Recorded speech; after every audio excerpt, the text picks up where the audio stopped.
হ্যাঁ, বলতে যাচ্ছি যে শুনতে পাচ্ছি তুই শুনতে পাচ্ছিস আমি যা বলছি?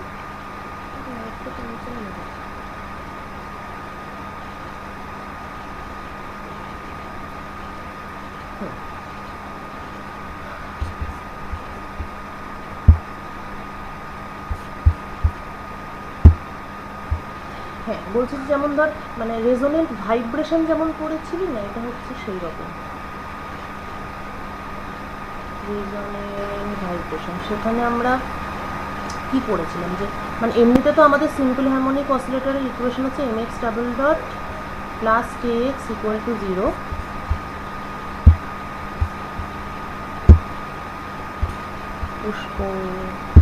পুষ্প আমরা ইউটিউব চ্যানেলের লিঙ্কটা ডাইরেক্ট দিয়ে দেবো, বুঝেছিস? পেয়ে যাবি। আমি আজকে কালকে বানাচ্ছিলাম, আমি আজকে শেয়ার করে দেবো, ঠিক আছে? কোনো চাপ নেই। হ্যাঁ, ওই গ্রুপটা ফুল হয়ে গেছে, এত লোক জয়েন করবে বুঝতে পারিনি তো এবার। আর আমি ভেবেছিলাম লিমিট 500 থাকে, কিন্তু লিমিটটা তো 250।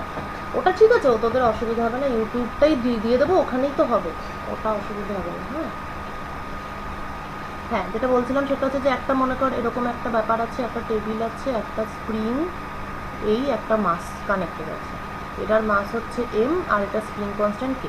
তাহলে এটার ইকুয়েশন হচ্ছে mx double dot plus kx equal to 0, এবং এটার হচ্ছে ন্যাচারাল ফ্রিকোয়েন্সি এই সিস্টেমের হচ্ছে √k/a।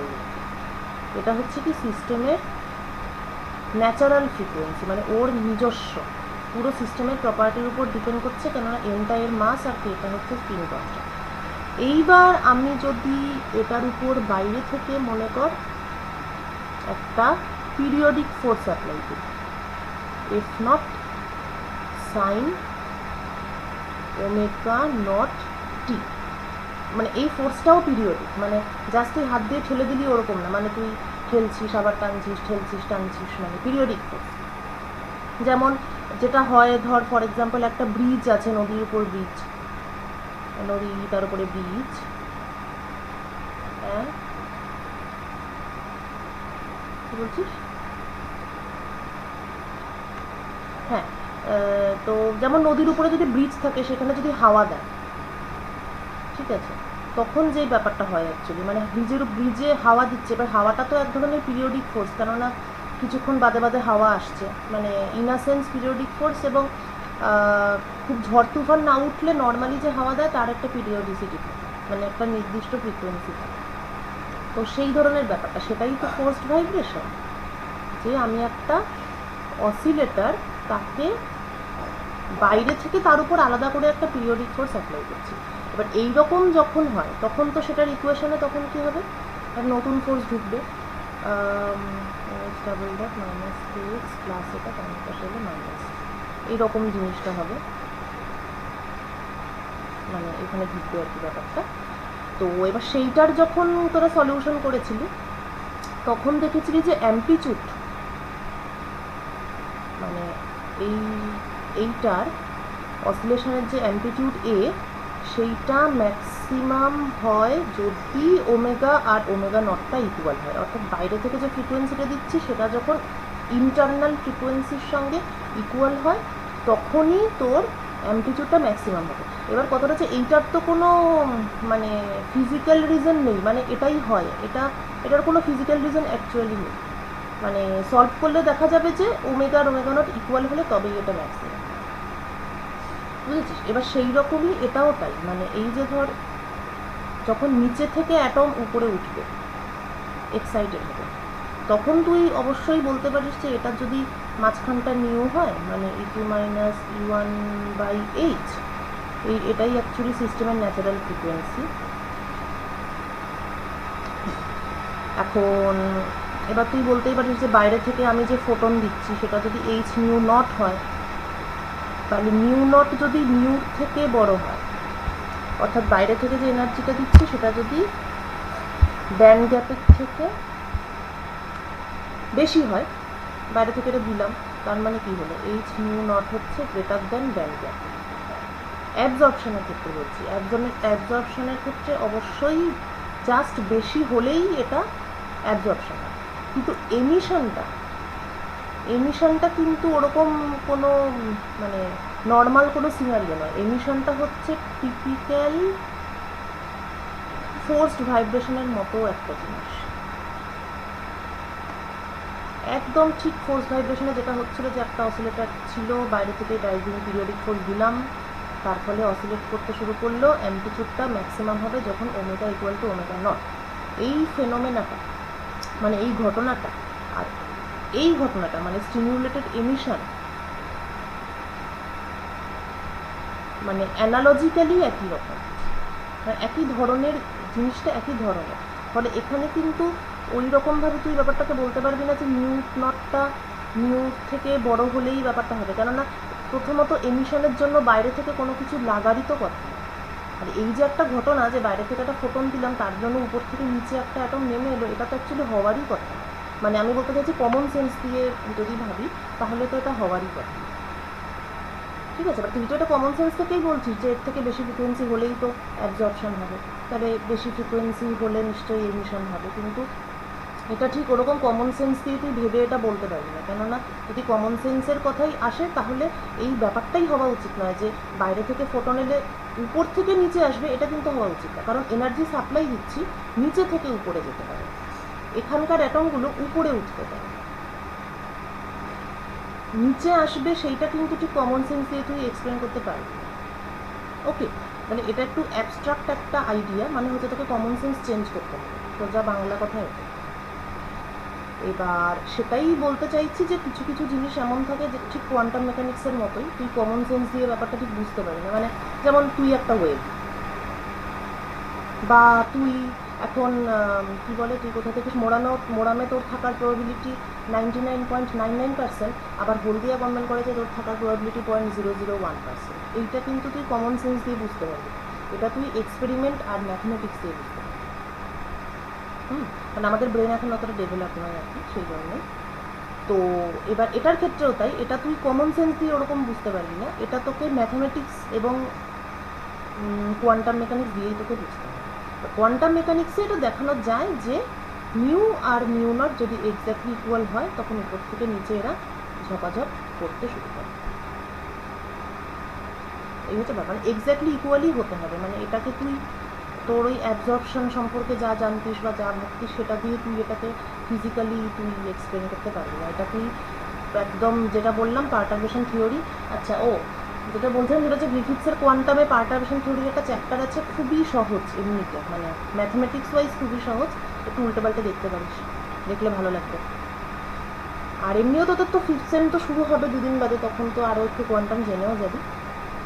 তো এটা একটা সম্পূর্ণ আলাদা থিওরি, মানে পার্টারবেশন থিওরি দিয়ে এটা দেখানো যায় যে ফ্রিকোয়েন্সি ইকুয়াল হলে তবেই আর কি ট্রানজিশনটা হবে, উপর থেকে নিচে আসাটা বলছে।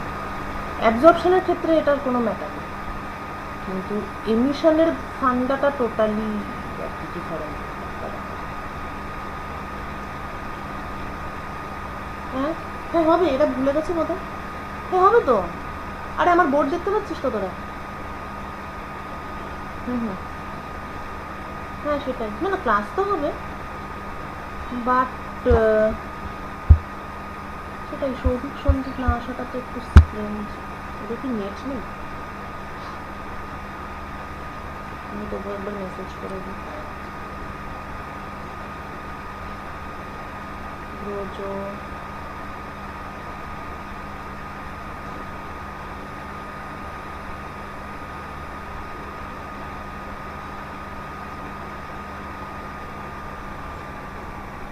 সকাল এই সকাল 7টা, যেটা আশা করি ওরা বুঝতে পেরেছে।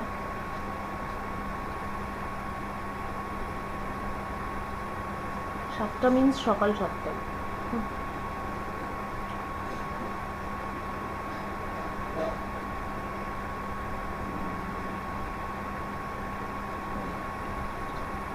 ঠিক আছে, হ্যাঁ বৃষ্টিতে ঘুমটা ভাঙেনি, এটা আর হাই চান্স আছে।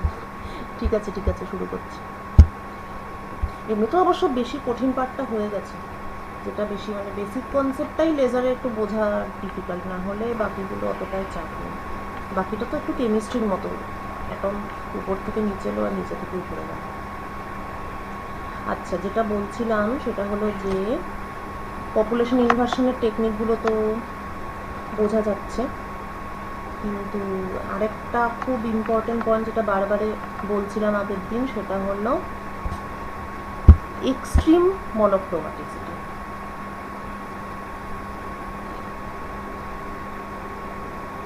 মানে ফেজ একরকম হবে সেটা তো ঠিক আছে, যে ফোটন পাঠাচ্ছি তার সঙ্গে বাকিরা বা যেই ফোটন বেরোচ্ছে তাদের ফেজটা সেম, কিন্তু এটা তো ফিজিক্যাল যে মেকানিজম, কিন্তু সেটার সঙ্গে মনোক্রোমাটিসিটিকে বাড়ানোর জন্য আর একটা খুবই সুন্দর সেট আপ করা হয়। তার আগে বলি যে নর্মালি মনোক্রোমাটিসিটি বলতে আমরা কী বুঝি, এই ধর কী বুঝি যে একটা সোডিয়াম ল্যাম্প যেমন একটা মনোক্রোমাটিক লাইট সোর্স, একটা নির্দিষ্ট ওয়েভলেন্থ আছে, তাকেই তো মনোক্রোমাটিক বলে। কিন্তু কথাটা হলো যে অ্যাকচুয়ালি মানে ইন প্র্যাকটিস আমি যদি যে কোনো মনোক্রোমাটিক সোর্স, মানে নর্মাল স্ট্যান্ডার্ড যে কোনো মনোক্রোমাটিক সোর্স, লাল আলো, নীল আলো, সোডিয়াম ভেপার ল্যাম্প, তারপর নিয়ন, তারপরে আর্গন, মানে তোদের হাতের কাছে যেগুলো আছে আর কি ডিসচার্জ টিউব, ওগুলো তো সব মনোক্রোমাটিক সোর্স। তো যে কোনো মনোক্রোমাটিক সোর্স নিয়ে তুই যদি তার ফ্রিকুয়েন্সি এবং ইন্টেন্সিটি প্লট করিস, তাহলে কখনোই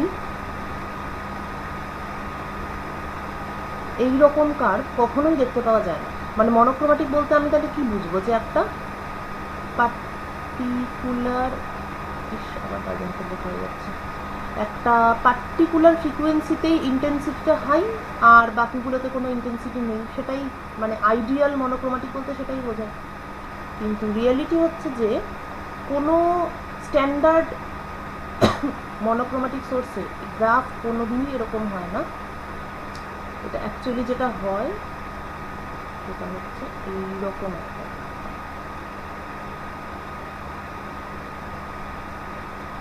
ওকে। তার মানে কি হলো, যেটাকে আমি বলছি মনে কর ল্যামডা ইকুয়াল টু 5390 অ্যাংস্ট্রম, ও এটা ফ্রিকোয়েন্সি আছে, ওই যাই হোক এই ল্যামডা থেকে ক্যালকুলেট করে যে ফ্রিকোয়েন্সি পাওয়া যাবে সেটা, কিংবা আমি এটাকে পাল্টে দিই, আচ্ছা তো তার মানে যেটা দাঁড়ালো সেটা হচ্ছে এই যে এরকম একটা কার্ভ, তার যে পিকটা যেই ওয়েভলেন্থে হচ্ছে সেটাকেই মনোক্রোমাটিক সোর্সের আমরা ওয়েভলেন্থ বলি। কিন্তু কথা হলো যে সেটার অ্যাকচুয়ালি সেইটার একটা ব্রডেনিং থাকে, একটা ডেল্টা ল্যামডা থাকে। এই ব্রডেনিংটা অনেকগুলো কারণে হয়। একটা অবশ্যই মানে ইম্পর্টেন্ট কারণগুলো বলছি, ডপলার ব্রডেনিং, আরেকটা হলো আনসার্টেনিটি ব্রডেনিং। এটা ম্যাথমেটিক্স জানার দরকার নেই, ব্যাপারটা সংক্ষেপে হচ্ছে কিছুই না, ধর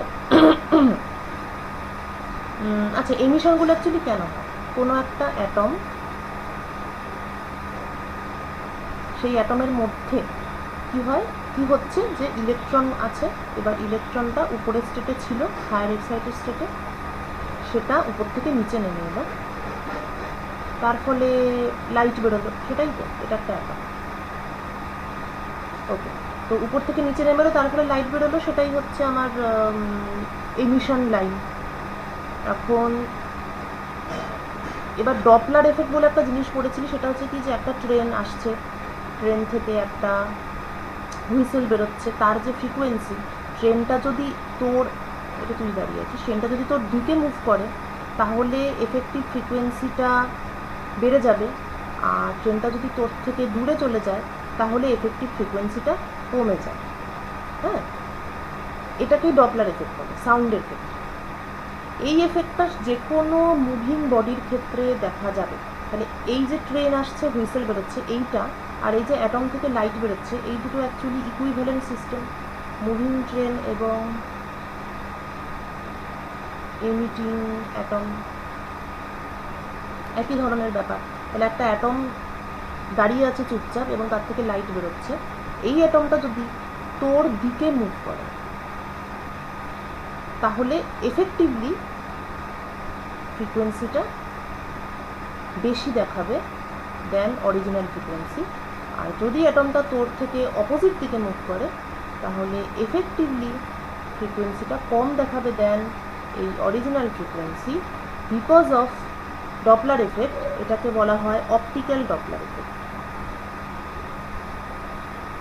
অপটিক্যাল ডপলার এফেক্টের ফর্মুলা সাউন্ড ডপলার এফেক্টের থেকে একটু আলাদা হয়। এবার বুঝতেই পারছিস কোনো অ্যাটমই চুপচাপ বসে থাকে না, যে কোনো ডিসচার্জ টিউবের মধ্যে অ্যাটমগুলো বেসিক্যালি লাফালাফি করে। তার মানে ডপলার এফেক্টটা খুবই স্ট্রং এবং একটা ফিক্সড ফ্রিকোয়েন্সি তুই অবভিয়াসলি কখনোই পাবি না। একটু বেশিও পেতে পারিস, একটু কমও পেতে পারিস। Therefore there is something called Doppler broadening, একটা delta mu plus minus delta এইরকম ফ্রিকোয়েন্সি পাওয়া যায়। এক নম্বর ব্রডেনিং। আর আনসার্টেনটি ব্রডেনিংটা তো তোরা বুঝতেই পারছিস, যে এটা আগের দিনে একটুখানি বলছিলাম।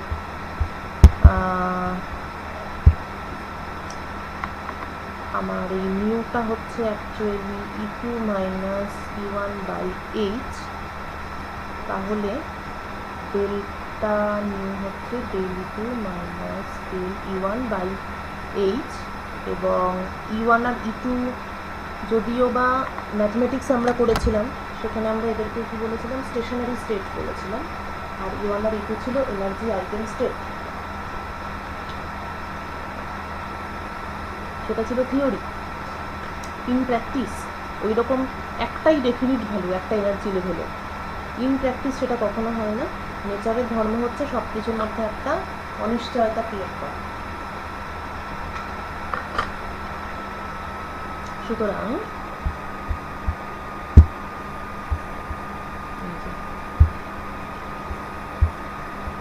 Good morning.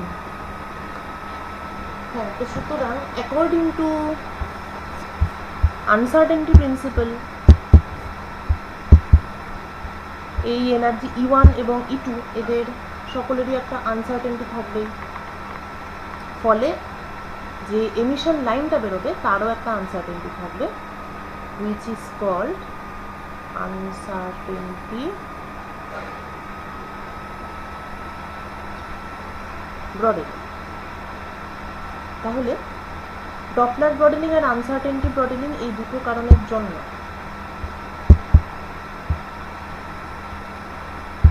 Ideal monochromatic source পাওয়া is very difficult, basically impossible, until and unless তুই একটা স্পেশাল বুদ্ধি খাটাচ্ছিস। সেই স্পেশাল বুদ্ধিটার নাম হলো, আচ্ছা নেক্সট চলে যাই।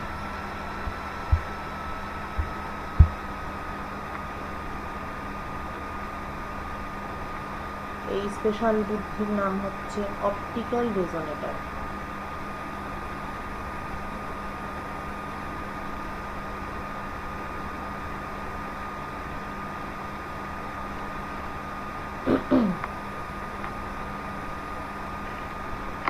অনেক রকমভাবে অপটিক্যাল রেজোনেটর ডিজাইন করা যায়। প্লেনার, অর্থাৎ জিনিসটা বেসিক্যালি হচ্ছে লাইটের স্ট্যান্ডিং ওয়েভ ক্রিয়েট করা। অপটিক্যাল রেজোনেটর হচ্ছে বেসিক্যালি টু ক্রিয়েট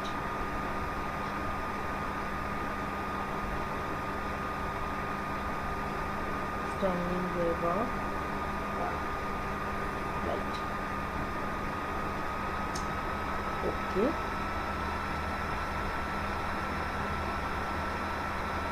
প্লেনার মানে অনেক রকমভাবেই হতে পারে। দুদিকে আমাকে দুটো আয়না রাখতে হবে, তো আয়নাটা কীরকম তার উপর বেস করে আর কি। প্লেনার হতে পারে কনফোকাল, অর্থাৎ এরকম আর কি বেন্ড মিরর।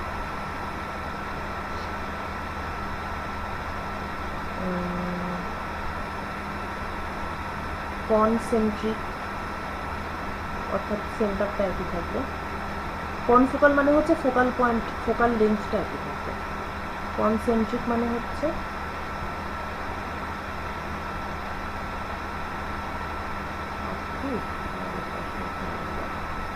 ফোকাল পয়েন্টটা সেম থাকবে। কনসেন্ট্রিক মানে হচ্ছে সেন্টার অফ কার্ভেচারটা সেম থাকবে, অর্থাৎ এতটা R1 আর এটাকে এতটা R2।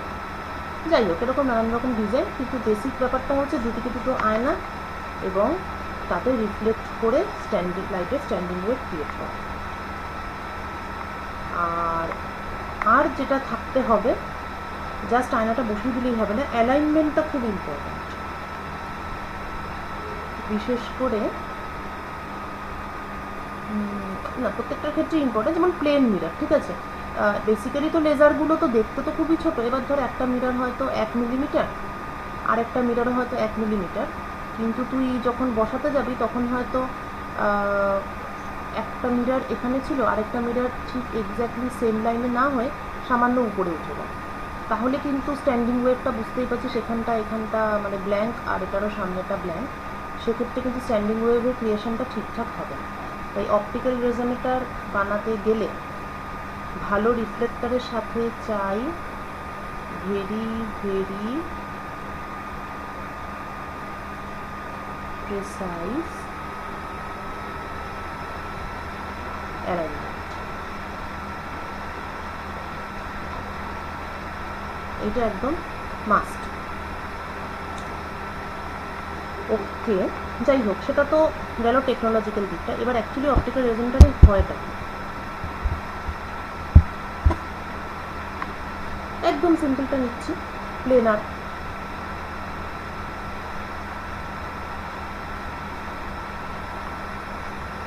এবং ওর মধ্যে যে রেডিয়েশন ফিল্ডটা আছে সেখানে স্ট্যান্ডিং ওয়েভ ক্রিয়েট হবে, টোটাল লেন্থ L, এবং এই তারপর আবার রিফ্লেক্ট করে এরকম। Therefore L must be equal to some integer times lambda i। এখানে m-টাকে বলে, মানে m ইকুয়াল টু 0 তো নয়, 1 2 3 এটসেট্রা, এটাকে বলে axial mode number.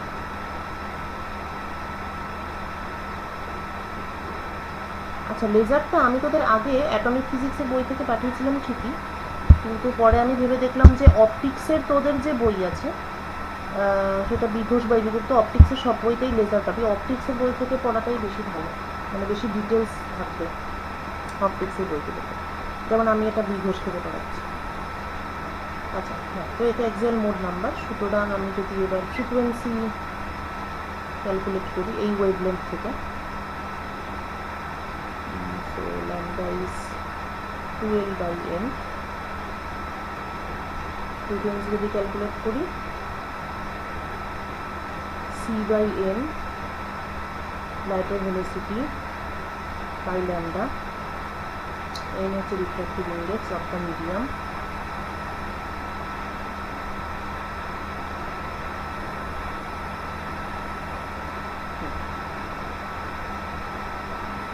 so it is mc/2Ln।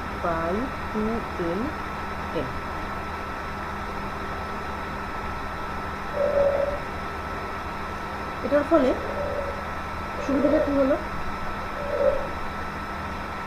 কতগুলো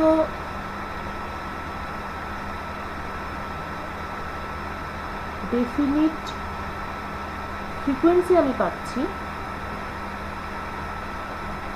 যেটা ছাড়া অন্য কোনো frequency can not exist inside resonator. মানে বক্তব্য হচ্ছে এই যে বলেছিলাম যে কোনো স্ট্যান্ডার্ড মনোক্রোমাটিক সোর্সে ইন্টেন্সিটি ভার্সাস ফ্রিকোয়েন্সি প্লট করলে দেখা যায় যে একটা নির্দিষ্ট ফ্রিকোয়েন্সি নয়, একটা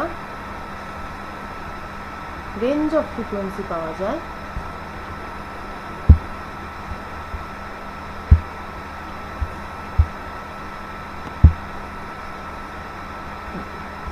যে কোনো স্ট্যান্ডার্ড মনোক্রোমাটিক সোর্সের একটা ব্রডেনিং থাকে এবং একটা নির্দিষ্ট ফ্রিকোয়েন্সির বদলে একটা রেঞ্জ অফ ফ্রিকোয়েন্সি পাওয়া যায়। সেখানে আমি যদি মনোক্রোমাটিক সোর্সটাকে এমনভাবে ডিজাইন করতে পারি যাতে সেটা এই রকম টাইপের একটা ব্যাপার হয়ে যায়। আচ্ছা, যাতে সেটা এই রকম টাইপের একটা ব্যাপার হয়ে যায়, তাহলেই কিন্তু দেখা যাবে যে কোনো ওয়েভলেন্থ বা যে কোনো ফ্রিকোয়েন্সি কিন্তু সেটা এখানে আর এক্সিস্ট করে না। কিছু নির্দিষ্ট ওয়েভলেন্থই এখানে এক্সিস্ট করতে পারে, যেটা কিনা এইটাকে স্যাটিসফাই করবে, যে total length equal to m into lambda by 2, এবং তার থেকে ক্যালকুলেশন করলে আসবে mu m equal to mc by 2lm। তার মানে এই যে মিউ এমগুলো এবার এখানের এইটা ক্যালকুলেট করে, এবার মনে করি যে আমার একটা মনোক্রোমাটিক সোর্স আছে যার ওয়েভলেন্থ হচ্ছে 5390 অ্যাংস্ট্রম, এবং ধরি যে তার সঙ্গে ব্রডেনিংটা হয়তো প্লাস মাইনাস 10 অ্যাংস্ট্রম সাপোজ। মানে এই ব্রডেনিংটা মানে আমি এইটা বলছি না, আমি একদম ম্যাক্সিমাম মিনিমামটাই বলছি। সাপোজ যেরকম একটা আছে যে যার এই মিড পয়েন্টের ল্যামডাটা 5390 অ্যাংস্ট্রম এবং ম্যাক্সিমামটা হচ্ছে 5400, মিনিমামটা হচ্ছে 5380। এরকম একটা যদি আমার মনোক্রোমাটিক সোর্স থাকে, তাহলে এই রেঞ্জের মধ্যে অর্থাৎ 5380 থেকে 5400 এই ওয়েভলেন্থ রেঞ্জের মধ্যে মজার ব্যাপার হচ্ছে যে এবার এখন তো স্ট্যান্ডিং ওয়েভ সিস্টেম হয়ে গেছে, তাহলে সব ল্যামডা তো মানে অ্যাভেলেবেল না। কোন ল্যামডাটা অ্যাভেলেবেল? যদি সেই ল্যামডাটা এইটাকে স্যাটিসফাই করে 2l/m, যেখানে mটা ইন্টিজার, অর্থাৎ 2l, l 1 2 2l/3 এটসেট্রা, এইরকম ল্যামডা হলে তবেই সেগুলো স্যাটিসফাই করবে। এবার তুই তোর লেন্থটাকে তুই নিজে সেট করতে পারিস। তুই এলটাকে সেট করলি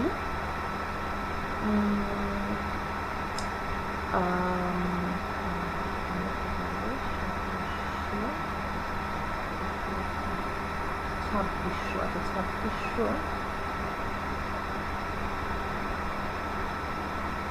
4 কত হবে? 4 52, তাই তো? ঠিক আছে, ফাইন। আচ্ছা ঠিক আছে, আমার এমটা যদি আমি 2600 অ্যাংস্ট্রম, তাহলে আমার অ্যালাউড ল্যামডাগুলো কী কী হবে? প্রথমত হবে 5200 অ্যাংস্ট্রম, এটা একটা অ্যালাউড ল্যামডা। আচ্ছা, তারপরের অ্যালাউড ল্যামডা হবে 2600 অ্যাংস্ট্রম, তারপরের অ্যালাউড ল্যামডাটা আরও কম হবে, সেটা হবে 5200/3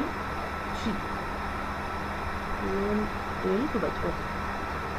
আচ্ছা, তাহলে এবার দেখ, তার মানে এই যে 5200, 2600, 5200/3, তার মানে 5380 থেকে 5400-র মধ্যে এগুলো কোনোটাই নেই।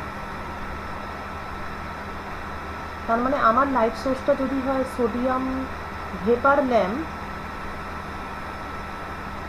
আর আমি যদি আমার এই লেন্থটাকে যদি আমি 2600 অ্যাংস্ট্রম, তাহলে আমি এই রেঞ্জের মধ্যে কোনো ল্যাম্ডাই পাচ্ছি না। তাহলে এবার আমি আরেকটু আমার ব্যাপারটাকে একটু অ্যাডজাস্ট করে আমি বাড়িয়ে 2650 করে দিই। 2650 অ্যাংস্ট্রম বা একটু বাড়ি 2670 অ্যাংস্ট্রম। তারপর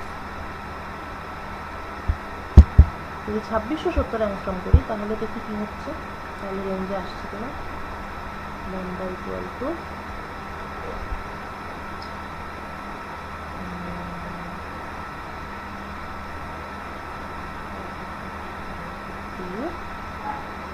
তাহলেও আসছে না। 5380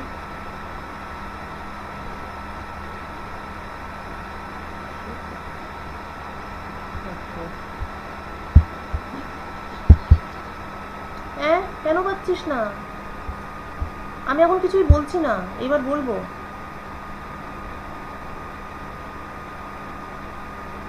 হ্যাঁ শুনতে পেলি তো? হ্যাঁ আমি তো ক্যালকুলেশন করছিলাম। হ্যাঁ, তো সাপোজ আমার টিউবের লেন্থটা 2691 অ্যাংস্ট্রম দিচ্ছি, তাহলে আমার অ্যালাউড ল্যামডা হচ্ছে 5382 অ্যাংস্ট্রম, এবং তারপরেরটা হচ্ছে 2691 অ্যাংস্ট্রম, এবং তারপরেরগুলো আরও কম। তাহলে এইবার আমি কি দেখতে পাচ্ছি যে সোডিয়াম ভেপার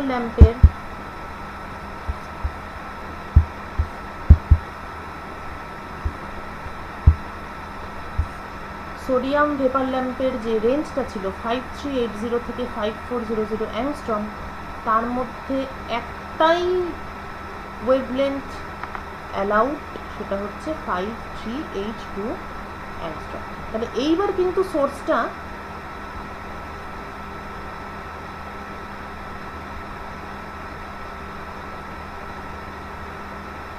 আমাদের সোর্সটা এক্সট্রিমলি মনোক্রোমেটিক হয়ে গেল, কেননা এবার আমি এই সোর্সটা থেকে একটাই ওয়েভলেন্থ পাবো, হুইচ ইজ 5382 অ্যাংস্ট্রম। তাহলে এটা বেসিক্যালি একটা ছোটবেলার কায়দাকে একটা বড় জায়গায় অ্যাপ্লাই করা, যে এতগুলো আমার ফ্রিকোয়েন্সি আছে বা ওয়েভলেন্থ আছে, আমি ছোট করতে পারছি না, ঠিক আছে, আমি কিছু কিছু ল্যাম্বডাকে অ্যালাউই করবো না। কী করে সেটা সম্ভব? যে কোনো স্ট্যান্ডিং ওয়েভ সিস্টেমেই এটা সম্ভব যে কিছু নির্দিষ্ট ল্যাম্বডা ছাড়া বাকি lambda they are simply not allowed. তাহলে এই পদ্ধতিতে এটা হয়ে গেল কি হলো, এক্সট্রিমলি মনোক্রোমেটিক। আচ্ছা, একটু ফ্রিকোয়েন্সি ব্যান্ডউইথ দিয়ে আরেকটু ভাবি, বা রাফলি ব্যাপারটা এটাই, রাফলি নয়, ম্যাথমেটিক্যালি ব্যাপারটা এটাই। এবার একটু ফ্রিকোয়েন্সি লাইন উইথটা কীরকম হয় সেটা দেখি।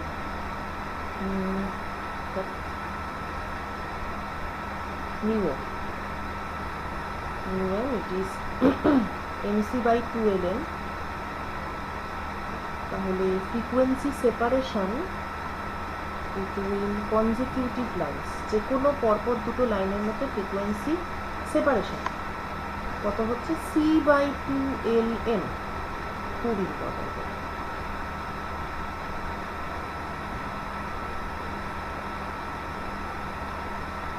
C/2ln।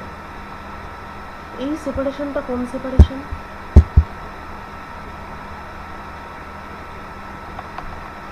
ধর এটা হচ্ছে তোর এমিশন লাইন,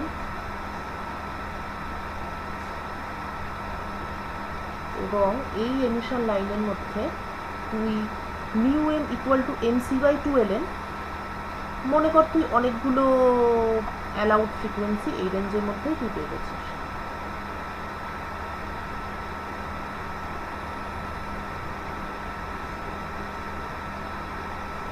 ঠিক আছে, এটা কখন পেতে পারিস, এটা পাবি কিংবা পাবি না সেটা কিছুর উপর ডিপেন্ড করছে এই জিনিসটার উপর, ডেল্টা মিউ = C/2ln।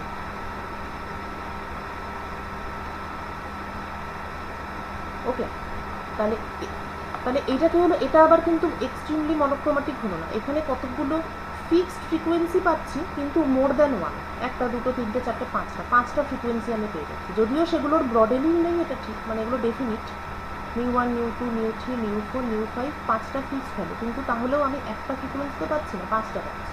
তাহলে এখানে উপায়টা কি, যদি আমি একটাই করতে চাই তাহলে আমাকে করতেটা কী হবে, কিছুই না, এই সেপারেশনটাকে বাড়াতে হবে।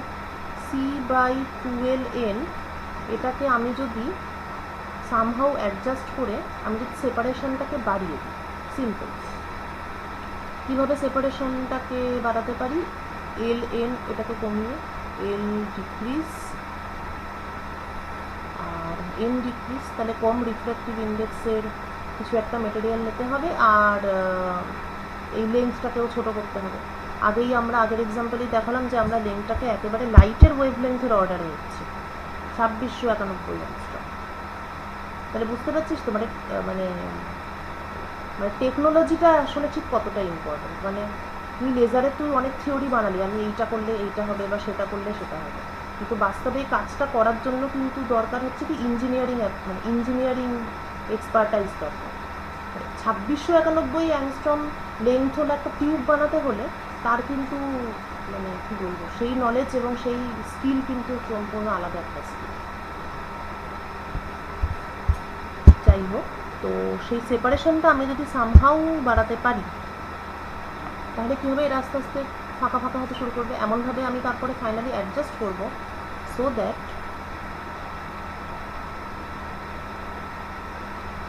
এরা ফাঁকা হয়ে টয়ে এমন একটা ফাঁকা হবে যে এই রেঞ্জের মধ্যে একটাই থাকবে, আর বাকিগুলো রেঞ্জ থেকে বেরিয়ে যাবে।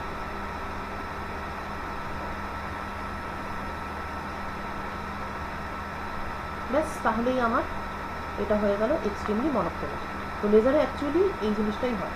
তো লেজারে বেসিক্যালি যা হয় সেটা হলো পপুলেশন ইনভার্সন। সেখানে আমরা সিলেক্ট করি একটা এমন কিছু মেটেরিয়াল যার মেটাস্টেবল স্টেট আছে, এই প্লাস অপটিক্যাল ক্যাভিটি।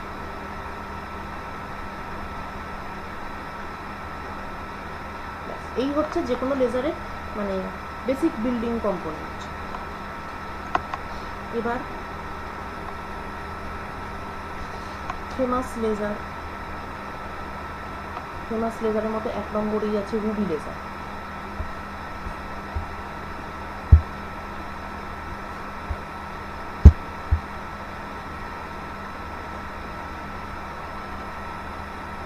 ফেমাস কেননা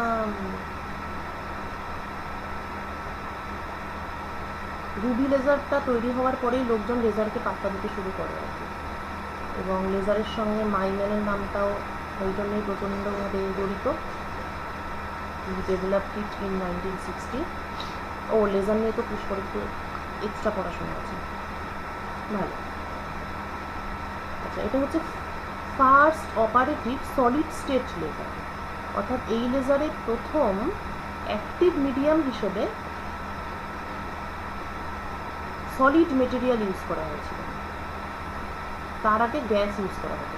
সলিড স্টেট, যে কোনো সলিড স্টেট ডিভাইসের সুবিধা হচ্ছে সেটা সাইজে ছোট হয়, কস্টিং কম করে এবং এফিসিয়েন্টলি ইউজ করা যায়, যার জন্য সলিড স্টেটের যে কোনো সলিড স্টেট, যেমন ধর তোর ট্রানজিস্টার আগে ছিল ভ্যাকুয়াম টিউব, পরে সেটা তোর সেমিকন্ডাক্টর জাংশন হয়ে সেটা সলিড স্টেট ডিভাইস হলো আর কি। সেটাই কিন্তু তারপরে সেটাই আস্তে আস্তে সব জায়গায় ব্যবহার হচ্ছে। মানে ওটা যদি ভ্যাকুয়াম টিউব স্টেজে থেকে যেত তাহলে কিন্তু আজকের এই ন্যানো ইলেকট্রনিক্স, এই স্মার্টফোন, হাতে হাতে ল্যাপটপ, এই ধরনের গোলগোলাও কিন্তু কোনোদিনই হতো না।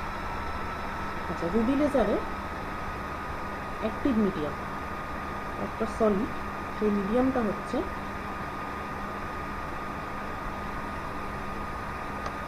হোস্ট মেটেরিয়াল হিসাবে নিচ্ছি alumina,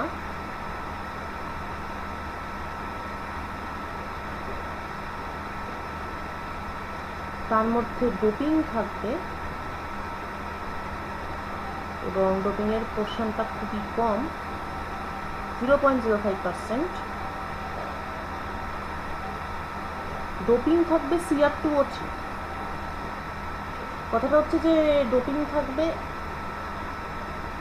0.05%। Okay, so basically it is 0.0005। মানে অ্যালুমিনার যা ওয়েট তার এত টাইমস হচ্ছে গিয়ে Cr2O3 ওয়েট, কিন্তু this is the active material. এটারই মেটাস্টেবল স্টেট আছে এবং স্টেবলের ডেভিয়েশন, মানে এতটাই এফেক্টিভ পুরো মেকানিজমটা যে এইটুকুনি দিলেই বিশাল ইন্টেন্সিটির লাইট করে। এবারে ডোপিংকে কন্ট্রোল করলে তুই ইন্টেন্সিটি আরও বাড়াতে পারিস, কিন্তু ওই আর কি ইন্টেন্সিটি বেশি বেড়ে গিয়ে হাতের বাইরে চলে গেলে তো সব ছাই ভস্য হয়ে যাবে, তখন ওটা অ্যাপ্লিকেশন থাকবে, ধ্বংসাত্মক হবে। তো এটাকে আমরা নেব সিলিন্ড্রিক্যাল ফর্মে।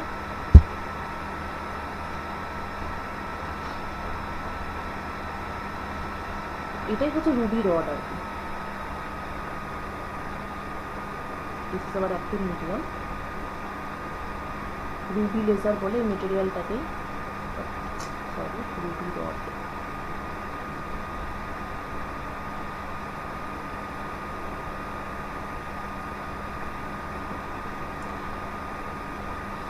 দিস ইজ, এটা হলো। এবার আমাকে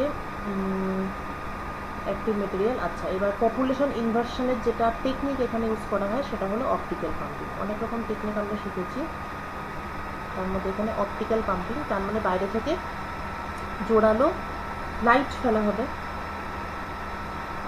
ফ্ল্যাশ ল্যাম্প, তার মানে এটার গায়ে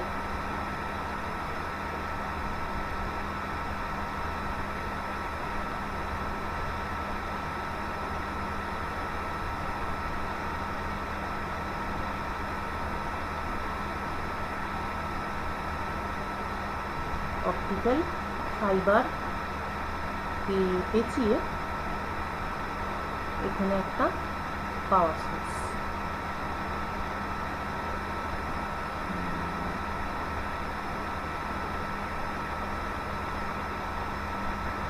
পাওয়ার source, this is called flash lamp.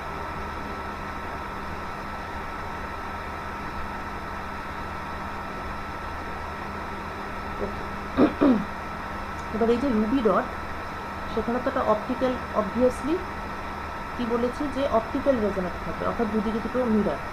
তাহলে লেফট যেটা আছে, লেফট এন্ড, সেই লেফট এন্ডটা ইট ইজ কমপ্লিটলি সিলভার, অর্থাৎ ফুললি রিফ্লেক্টিভ।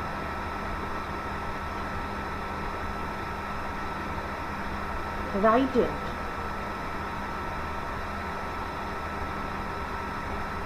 সেটাকে কি পুরোপুরি সিলভার করে দেবো? তাহলে যেটা সমস্যা হবে সেটা হচ্ছে মেশিন থেকে কিছুই বেরোবে না, পুরোটাই ভেতরে রিফ্লেক্ট হয়ে হয়ে যা থাকার ভেতরেই থেকে যাবে।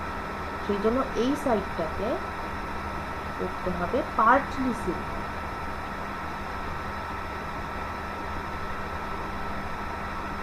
So that a little amount of the radiation field inside the system that can come out, ওটাই তোর মানে লাইট বেরোনোর জায়গা দিতে হবে, তাই এটা পার্টলি সিলভার। এইবার তো গোটা জিনিসটাকে একটা কেসিংয়ের মধ্যে বসাতে হবে, এটা কিছু একটা গ্লাস টাইপের কিছু একটা করে, তারপর সামনেটাকে একটা এরকম, এবং তোর লেজার লাইটটা এভাবে বেরোবে। এটা একটা গ্লাস টিউব,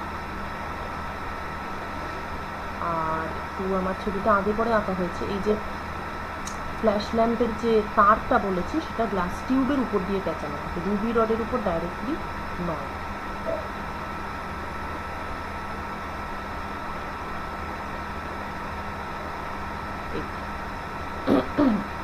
তাহলে কি হলো, ভেতরটা রুবি রড গ্লাস টিউবের মধ্যে, গ্লাস টিউবের উপর দিয়ে তার পেঁচিয়ে দিলাম, তার মধ্যে দিয়ে লাইট পাঠাবো, this is called flash lamp. Ruby রডের একটা side completely silver, perfect mirror, আর একটা side partly silver, imperfect mirror. Imperfect mirror বলে সেখান থেকে লেজার লাইট বেরোবে, লাইট বেরোনোর জায়গা আছে, তাই দিস ইজ ইট। ওকে, এবার energy level diagram.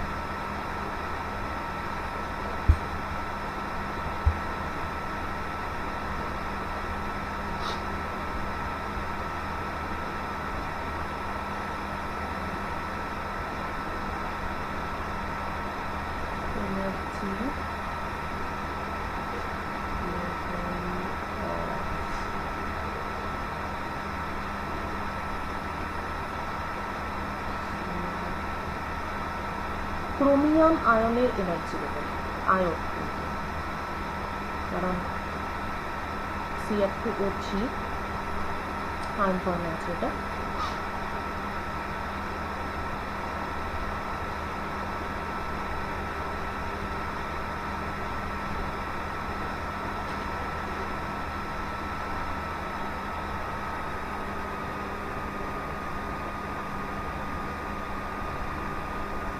Energy level E1, E2,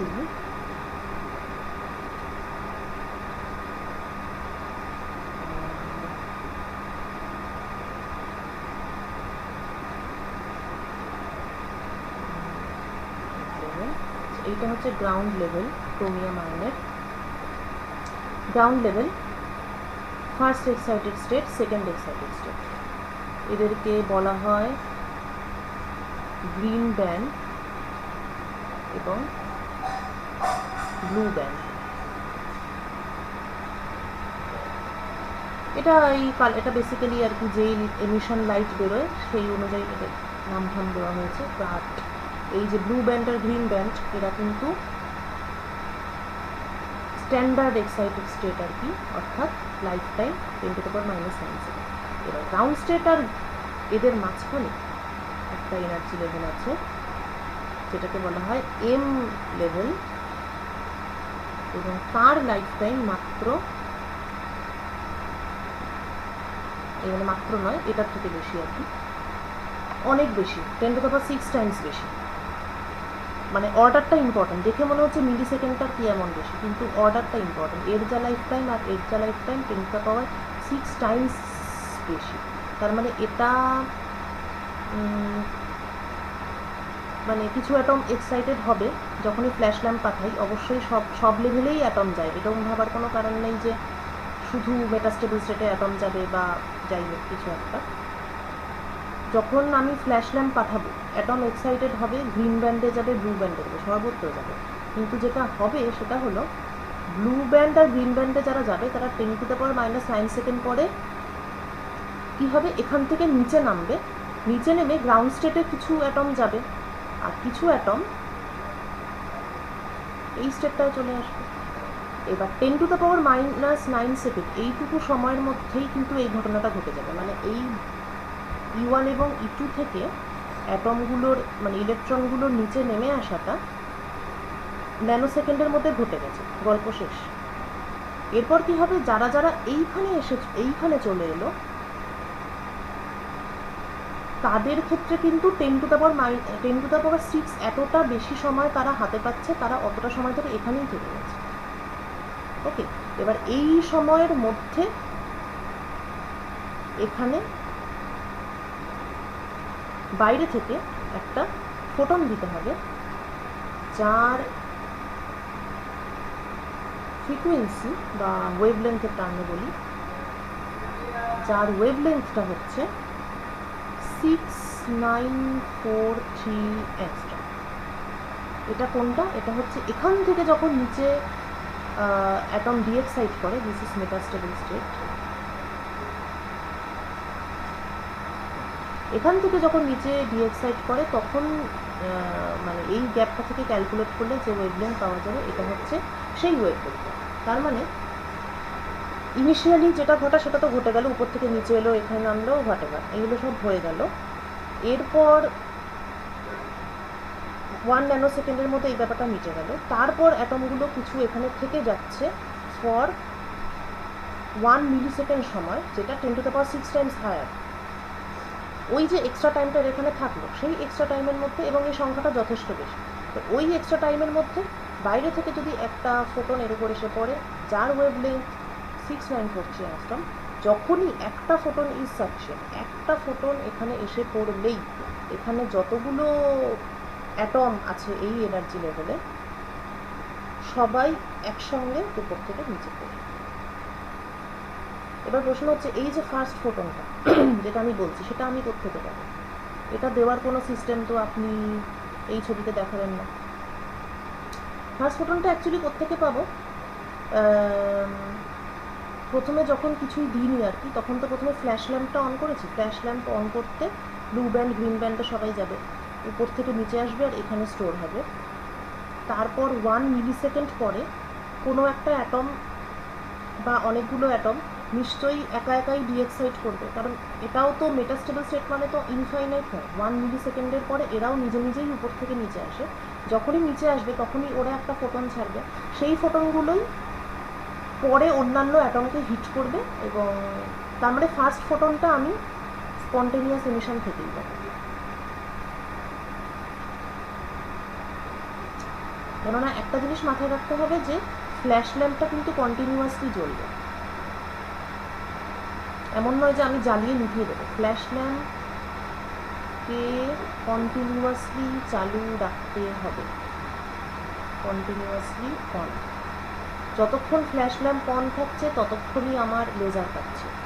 এই ছবিতে ফ্ল্যাশ ল্যাম্পটা কন্টিনিউয়াসলি চলছে মানে কন্টিনিউয়াসলি অপটিক্যাল পাম্পিং হচ্ছে, তার ফলে কন্টিনিউয়াসলি অ্যাটমগুলো এখান থেকে এখানে যাচ্ছে, এখান থেকে এখানে যাচ্ছে, বা এখান থেকেও যেতে পারে, যাই হোক সব জায়গা থেকে সব জায়গায় যাচ্ছে।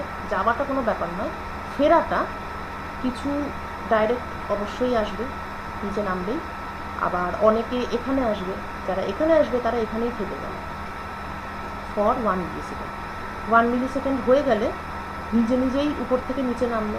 এই যে উপর থেকে নিচে নামলো তার ফলে ফার্স্ট ফোটনটা জেনারেট হলো 6943 অ্যাংস্ট্রম। এই ফোটনটা পরবর্তীকালে অন্যান্য অ্যাটমগুলোকে হিট করবে। এবার অন্যান্য অ্যাটমগুলো অলরেডি মেটাস্টেবল স্টেটে প্রচুর অ্যাটম আছে, কেননা এই ফ্ল্যাশ ল্যাম্পটা তো কন্টিনিউয়াসলি জ্বলছে, তাই অপটিক্যাল পাম্পিং কিন্তু কখনোই থামছে না, সবসময় ও পপুলেশন ইনভার্সনটা করেই যাচ্ছে। তাই এই যে ফোটনটা প্রথমে জেনারেট হলো বাই স্পন্টেনিয়াস এমিশন, সেটাই পরে অন্যান্য অ্যাটমকে গিয়ে হিট করবে এবং তার ফলে আরও সেম ফেজের অজস্র ফোটন বেরোবে। তারপর আমার তো এখানে মিরর আছে, তাহলে এখানে তাদের মাঝখানে লেন্থ অনুযায়ী কিছু পার্টিকুলার ফ্রিকোয়েন্সি অ্যালাউড, এবং ফ্রিকোয়েন্সি স্পেসিংটা আমি এমন করেছি যাতে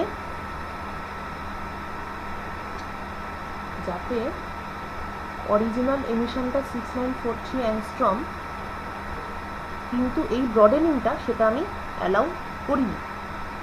এমনভাবে স্ট্যান্ডিং ওয়েভ ক্রিয়েট করেছি যাতে শুধুমাত্র 6943 অ্যাংস্ট্রম এটাই যাতে থাকে, কোনো রকম ব্রডেনিং এখানে যাতে না। তাহলে এইভাবে আমি এক্স্যাক্টলি 6943 অ্যাংস্ট্রম এই ওয়েভলেন্থের লাইট পাই কমা রুবি লেজার। এটা কি ছিল, এটা বেসিক্যালি 3 লেভেল লেজার ছিল, কেননা মানে গ্রিন বা ব্লু, এটা একটা এক্সাইটেড স্টেট, এটা একটা মেটাস্টেবল স্টেট, এটা একটা গ্রাউন্ড স্টেট। সো দ্যাট ওয়াজ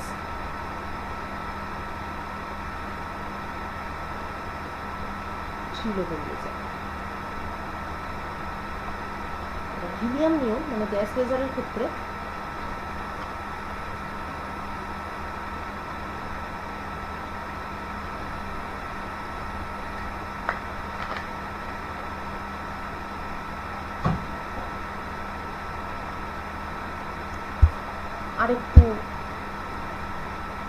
আরেকটা লেভেল বাড়বে আর helium neon laser is a 4 level laser.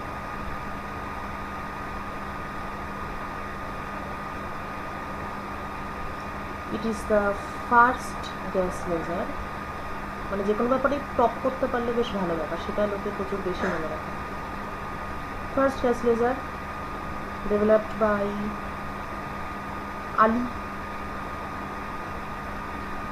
Ali Javan, টাইমিংটা একই রকম, ইন 1961। সুতরাং বুঝতেই পারছিস মাইম্যানকে বলা হয় লেজারের জনক।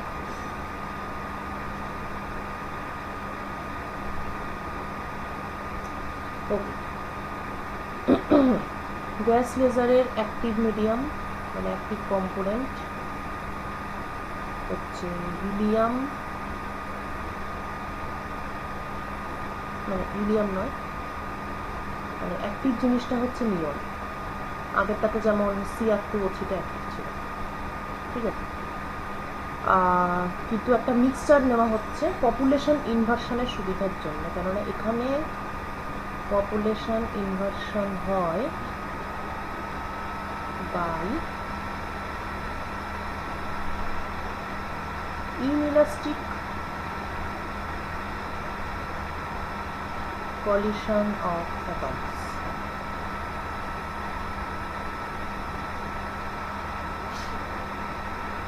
আচ্ছা, এটা হিলিয়াম আর নিয়নের রেশিও। আগেরটাতেও আমরা দেখেছিলাম যে যেটা হোস্ট আর যেটা অ্যাকচুয়ালি কাজ করে, হোস্টের পরিমাণ বেশি, যে অ্যাকচুয়ালি কাজ করে তার পরিমাণটা কম। আগেরটাতে সেটা 0.05% ছিল, এবারে সেটা অতটাও ওরকম নয় আর কি।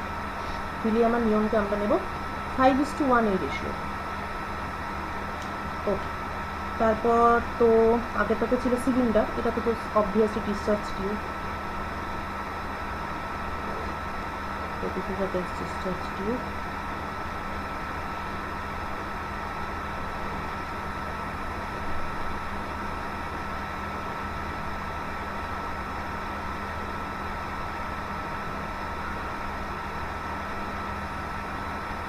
শেপটা একটু অদ্ভুত, এই যে দুটো এন্ড ফেস, অ্যাকচুয়ালি এটা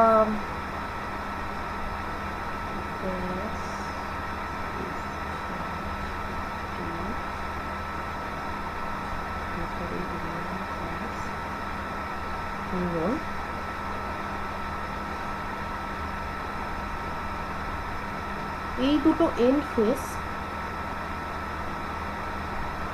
প্যারালাল টু ইচ আদার, কিন্তু একটা অ্যাঙ্গেল আছে। এই বিশেষ ধরনের অ্যাঙ্গেল, দিস অ্যাঙ্গেল ইজ মানে the end faces they are set at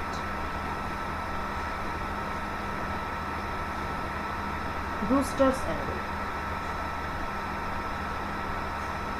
ব্রুস্টার্স অ্যাঙ্গেলটা হচ্ছে একটা পার্টিকুলার অ্যাঙ্গেল, সেই অ্যাঙ্গেলে যদি এদেরকে রাখা হয় মানে এন্ড ফেসটা, তাহলে ইট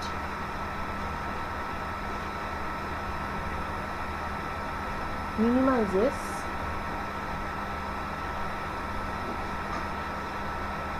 unwanted reflection from the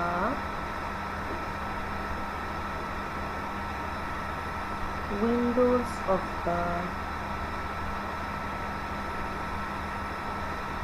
tube। এটা 1 নম্বর। আসলে এটা ক্যালকুলেশনটা এখন দেখাচ্ছি না, আউট অফ স্কোপ, কিন্তু কারো ইন্টারেস্ট থাকলে বলবি, আমি পরে তাকে আলাদাভাবে পড়াবো। ব্যাপারটা হচ্ছে যে যখন রুবির লেজার নিয়েছিলাম তখন একরকম ব্যাপার ছিল, কারণ ওখানে পুরোটাই মেটেরিয়ালটা মানে সিলিন্ডার যেহেতু সলিড স্টেট, তাহলে পুরোটাই আমার মেটেরিয়াল, তো সেটা একরকম ব্যাপার ছিল। এখানে মুশকিলটা কী হয়েছে, এখানে তো আমার মেটেরিয়ালটা হচ্ছে অ্যাকচুয়ালি হিলিয়াম এবং নিয়ন, কিন্তু যেহেতু এটা গ্যাস তাই এটাকে একটা কন্টেনারের মধ্যে নিয়েছি। কন্টেনারের মধ্যে নিলেই কন্টেনারের একটা সারফেস থাকে এবং তার উইন্ডো থাকে, কিছু জাংশন থাকবে ডিসচার্জ টিউবটাকে অন করার জন্য, এসব নানান রকম ব্যাপার। এই সমস্ত জায়গা থেকে অনেক আনওয়ান্টেড রিফ্লেকশন পাওয়া যায়। তো সেটাকে মিনিমাইজ দেখা গেছে ক্যালকুলেশন করে যে এই অ্যাঙ্গেলে যদি সাইডটাকে রাখা হয় তাহলে আনওয়ান্টেড রিফ্লেকশনগুলোকে মিনিমাইজ করা যায়। সেটা ছাড়াও আরেকটা পয়েন্ট আছে, সেটা হলো আউটপুট মানে যে লাইটটা বেরোবে সেটা পোলারাইজড লাইট হবে এই অ্যাঙ্গেলে রাখলে। আচ্ছা, এই প্রসঙ্গে বলি যে ইএম থিওরি তোরা নেক্সট সেমে পড়ি, ঠিক আছে? এইটা তোরা থিওরিটিক্যালি বুঝে যাবি। ফিফথ সেম যদি এখন না পড়ে থাকিস তাহলে ফিফথ সেম বা সিক্সথ সেমে ইএম থিওরি আছে, সেখানে দেখানো যায় যে ব্রুস্টার্স অ্যাঙ্গেল বলে একটা অ্যাঙ্গেল, যেই অ্যাঙ্গেলে যদি লাইট এসে কোনো সারফেসে পড়ে তাহলে যে রিফ্লেক্টেড লাইট থাকবে সেটা পোলারাইজড হবে, বুঝেছিস? সেটা ইলেকট্রোম্যাগনেটিক থিওরির মধ্যে আছে, আইদার ফিফথের বোধ হয় নেই, ওটা মনে হচ্ছে আমার সিক্স সেমে সেটা আছে। তো ওই পয়েন্টটা একটু মনে রাখবি, যে এটা তখন বুঝতে পারবি যে মানে এটা তো বেসিক্যালি এখানে তো রিফ্লেকশন হবে, তো একটা পার্টিকুলার অ্যাঙ্গেল আছে, সেই অ্যাঙ্গেলে যদি সারফেসের উপর কোনো লাইট এসে পড়ে তাহলে রিফ্লেক্টেড লাইটটা পোলারাইজড হয়। রিফ্লেক্টেড এবং রিফ্র্যাক্টেড দুটো লাইটই পোলারাইজড হয়, ঠিক আছে? তো এই দুটো কারণে একটার সাইডটা একটু অদ্ভুত, একটা অ্যাঙ্গেলে টিল্ট করা। এটা তো গেল আমার ডিসচার্জ টিউব পার্টটা। এবার ডিসচার্জ টিউবে দুটো ইলেকট্রিক্যাল কানেকশন থাকবে, এখানে একটা, এখানে একটা, হাই ভোল্টেজ পাওয়ার সাপ্লাই।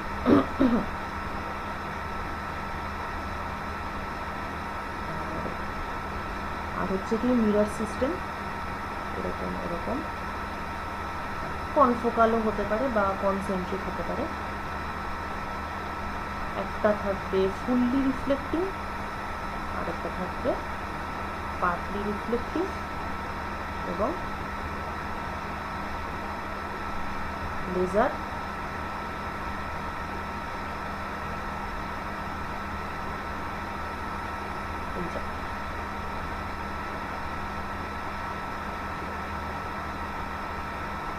এই ডিরেকশনে আমরা লেজার আউটপুট পাবো।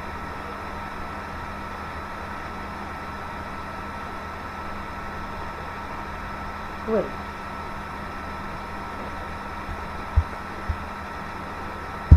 এবার এনার্জি লেভেল। আগেই বলেছে এটা 4 লেভেল লেজার। তো যেটা পয়েন্ট হিলিয়াম লেভেল, সেই ইনলাস্টিক কলিশনের যে থিওরিটা বলেছিলাম সেটা মনে কর, ঠিক সেটাই এখানে হবে। অর্থাৎ এটা আমার অরিজিনাল অ্যাক্টিভ, কিন্তু ডাইরেক্টলি এটা এক্সাইটেড হবে না।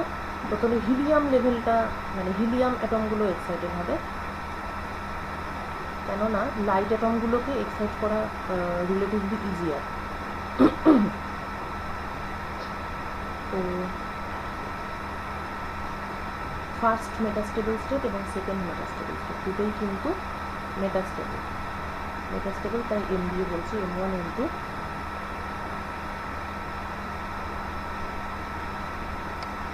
মেটাস্টেবল। ওকে, এবার ইলেকট্রন, প্রথমে ডিসচার্জ টিউব অন হলো, ইলেকট্রনগুলো অ্যাক্সিলারেটেড হলো, ইলেকট্রনগুলো এসে হিলিয়ামকে হিট করলো। হিট করার ফলে ওরা মেটাস্টেবল স্টেটে যাবে। এরপর কি হবে? হিলিয়ামের সঙ্গে নিয়ন অ্যাটমের কলিশন হবে, অ্যাটমিক কলিশন। এবং যেহেতু নিয়নের CS আর 2S, যেহেতু হিলিয়ামের M1 আর M2 এনার্জি লেভেলের কাছাকাছি ভ্যালু, সেই জন্য এদের সঙ্গে এদের কলিশন হয়ে এরা এনার্জিটা এদেরকে দিয়ে দেবে। অর্থাৎ এর থেকে কলিশন হয়ে নিয়নগুলো এক্সাইটেড হয়ে যাবে আর হিলিয়ামগুলো উপর থেকে নিচে চলে আসবে।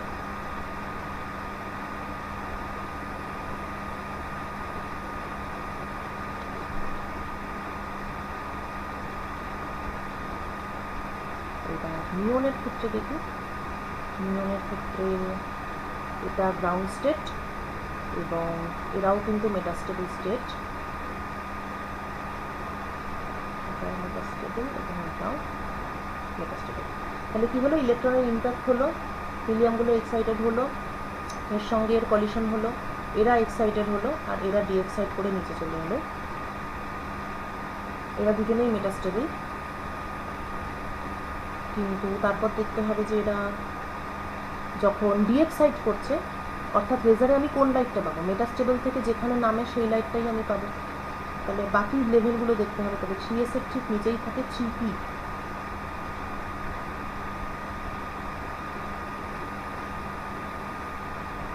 ওয়েভলেন্থ গ্যাপ হচ্ছে 3.39 মাইক্রন। 2S এর নিচে 2P। তাহলে এখান থেকে এখানেও আসে, আবার এখান থেকে এখানেও আসে। এইটার ওয়েভলেন্থ হচ্ছে 6328 অ্যাংস্ট্রম। আচ্ছা, এবার অবভিয়াসলি 2S থেকেও 2P-তে আসবে। So this is 1.15 micron. তারপর এখানে আছে 1S।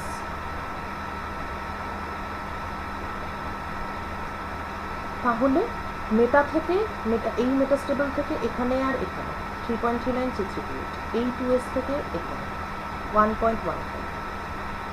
এবার তুই বলতে পারিস যে 2s থেকে 1s এ আসতে পারে বা 3s থেকে 1s এ আসতে পারে। এখানে বলি যে সিলেকশন রুল বলে একটা বস্তু আছে।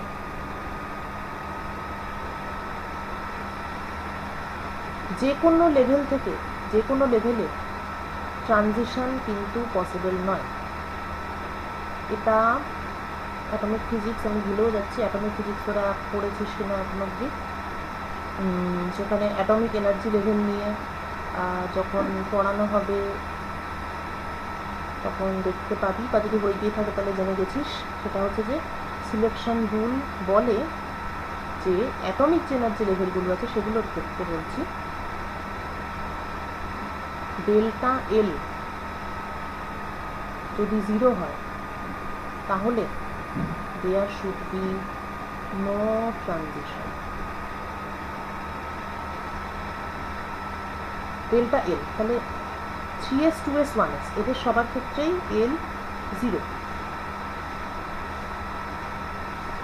তার মানে কি, ডেল্টা এল যদি 0 হয় তাহলে কোনো ট্রানজিশন হয় না, অর্থাৎ এল একই এল এর মধ্যে কোনো ট্রানজিশন হয় না। তার মানে বিভিন্ন এস এদের মধ্যে কোনো ট্রানজিশন হবে না, বিভিন্ন পি এদের মধ্যে কোনো ট্রানজিশন হবে না। সুতরাং 3s থেকে 2s বা 1s হয় না। একই রকমভাবে 3p থেকে 2pতে ট্রানজিশন হয় না, হয়ও না। ঠিক আছে, এল যদি সেম হয় তাহলে ট্রানজিশন হয় না। কী করে প্রুভ করে দেয়? আবার সেই কোয়ান্টাম মেকানিক্স, একটা এনার্জি লেভেল থেকে আরেকটা এনার্জি লেভেলের ট্রানজিশনের প্রবাবিলিটি ক্যালকুলেট করলেই দেখা যাবে যে সেই যে স্টেটটা, ওই স্টেটের কিছু কোয়ান্টাম নাম্বারের রিলেশন আছে, সেখান থেকে এগুলোকে সিলেকশন রুল বলে। মানে অ্যাকচুয়ালি সেই কোয়ান্টাম নাম্বার, একটা এনার্জি স্টেট মানে তো বেসিক্যালি 4টে quantum number N L M L M S. তো কোন এনার্জি স্টেট থেকে কোন এনার্জি স্টেটে ট্রানজিশন পসিবল সেটা এই কোয়ান্টাম নাম্বারের উপরেই ডিপেন্ড করে। তো সেইটারই যে রুলটাকে বলে সিলেকশন রুল। তো এখানে যেটা যতটুকু কাজে যাচ্ছে ততটাই বললাম। বেশ বেশ তাহলে হলো, মিটে গেল। তাহলে এই হলো। তারপর আবার এখান থেকে স্পন্টেনিয়াস এমিশন হয়, সেটা যদিও আমাদের জরুরি নয়, মানে স্পন্টেনিয়াস এমিশনগুলো ডমিনেট করে না অবভিয়াসলি, কেননা স্টিমুলেটেড এমিশনগুলো এত বেশি সংখ্যায় বেরোয় যে স্পন্টেনিয়াসের জন্য যে লাইটটা, প্রথমত ওটা নেগলিজিবল, আর দ্বিতীয়ত অপটিক্যাল ক্যাভিটি দিয়ে আমরা অলরেডি একটা পার্টিকুলার বা দুটো পার্টিকুলার ফ্রিকোয়েন্সিটি সিলেক্ট করি। তো হিলিয়াম নিয়ন গ্যাস লেজার থেকে তাহলে 3টে ফ্রিকোয়েন্সি পাওয়া যেতে পারে, 3.39, 6328, 1.15। এইবার it is up to you, মানে কেউ যদি 3.39 মাইক্রনটাকে ইউজ করতে চায় তাহলে তাকে এই অপটিক্যাল রেজনেটারকে এমনভাবে অ্যাডজাস্ট করতে হবে যাতে বাকিগুলো ওই রেঞ্জে না আসে। এটা ম্যানুফ্যাকচারারের উপর, উনি এই 3টের মধ্যে মানে যেটার জন্য আর কি লেজার ডিজাইন করবেন সেই রকম লাইট পাওয়া যায়। ঠিক আছে, এবার লাইটের কালার 6328 অ্যাংস্ট্রম, যেটা দিস ইজ রেড।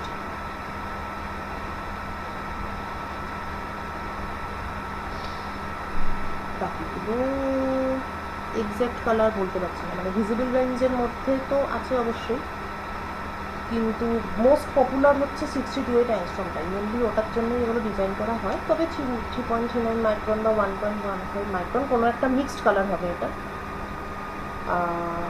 সেগুলো একটু লেস পপুলার, কিন্তু সেগুলোর জন্য ডিজাইন করা যায় বাই প্রপারলি চুজিং কোনটা বলতো, এলটা, এল এবং L, refractive index of the medium.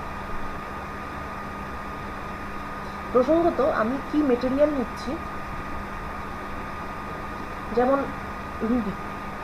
Ruby লেজারের ক্ষেত্রে রিফ্র্যাক্টিভ ইন্ডেক্সে এনটা অ্যাকচুয়ালি কি, এন হচ্ছে refractive index of L2O3 plus CR2O3। এবার বুঝতে পারছিস তো যে এই মেটেরিয়াল সিলেকশনটা কতটা ইম্পর্ট্যান্ট, কেননা শুধু মেটাস্টেবল স্টেট দেখলেই হবে না, আমাকে রিফ্র্যাক্টিভ ইন্ডেক্সটাও দেখতে হবে, ঠিকঠাক হতে হবে রিফ্র্যাক্টিভ ইন্ডেক্স, তা না হলে কিন্তু এই যে এই ব্যাপারটা ফ্রিকোয়েন্সি সিলেকশন, এই ব্যাপারটা কিন্তু ঠিকঠাক হবে না। এই সমস্ত কিছু ক্যালকুলেশন করে তারপর যে লেজারটা তৈরি হবে সেটা দিয়ে হিরে কাটা যাবে, চোখের অপারেশন করা যাবে, অনেক কিছু করা যাবে। এবারে বল চট করে কোনটা বুঝতে পারিস কি? লেজার কমপ্লিট, ঠিক আছে, লেজার শেষ। এরপর নিউক্লিয়ার ফিজিক্সের শুরুর দিকটা রিভাইজ করতে বলছিল কেউ, সেইটা শুরু করবো। সেটা যদি বুঝে গিয়ে থাকিস, ওই কী আছে লিকুইড ড্রপ মডেল আর শেল মডেল, ওটার মধ্যে হাইফাই কিছু নেই। যদি বুঝে গিয়ে থাকিস তাহলে ঘুম থেকে কষ্ট করে উঠতে হবে না, পরে রেকর্ডিং দেখে নেবে।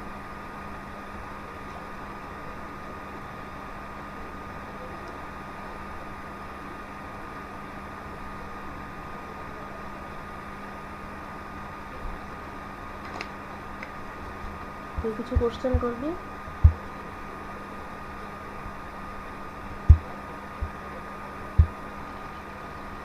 এই মেসেজ কখন এলো? ও আচ্ছা, হ্যাঁ বৃষ্টি হলে নেটের 12টা বাজে তো।